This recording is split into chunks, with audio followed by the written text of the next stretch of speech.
जनाब जवाब शिकवा में एक थप्पड़ रसीद होता है और कहा जाता है कि मेरे काबे को जबीनों से बसाया किसने, मेरे कुरान को सीनों से लगाया किसने, नो इंसान को गुलामी से छुड़ाया किसने, थे तो आबा वो तुम्हारे ही मगर तुम क्या हो, हाथ पे हाथ धरे मुंतजरे फरदा हो कि कोई बाहर से आएगा और आफिया सिद्दीकी को वापस लाएगा।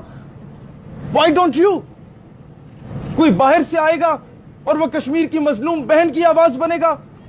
Why don't you? दोस्तान ज़ी वकार, आज ये चीज बहुत क्लियर होनी चाहिए।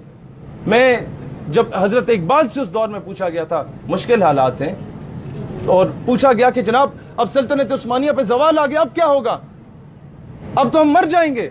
उन्होंने कहा नहीं, उस्मानियों पे कोहे गम टूटा तो क्या गम है, खूने सद हजार अंजुम से होती है सहर पैदा, सुबह होने से पहले हजारों सितारों को कत्ल करना पड़ता है, तब जाके सुबह का सूरज तुलू होता है। तो ये जो कुर्बानियां हमारे मकबूजा के भाई हमारी बहनें दे रही हैं दोस्तानी ज़ी वकार, हमने उन कुर्बानियों को कभी रागां नहीं जाने देना। आज जो वो खून की होली खेली जा रही है वहां पे, उसका जवाब हमें देने की जरूरत है। ईंट उन्होंने फेंक दी है वजीर आजम साहब, अब कौम पत्थर का इंतजार कर रही है कि वो पत्थर से किस तरीके से जवाब दिया जाएगा।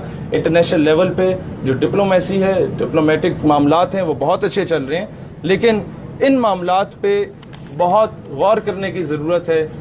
आज तक कितने केसेस हुए, मुझे कोई एक करारदाद दिखा दें अक़वाम मुत्तहिदा की जिससे किसी मुसलमान का भला हुआ हो।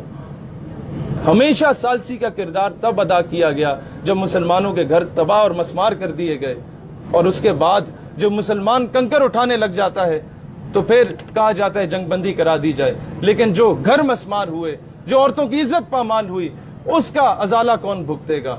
दोस्तानी ज़ी वकार।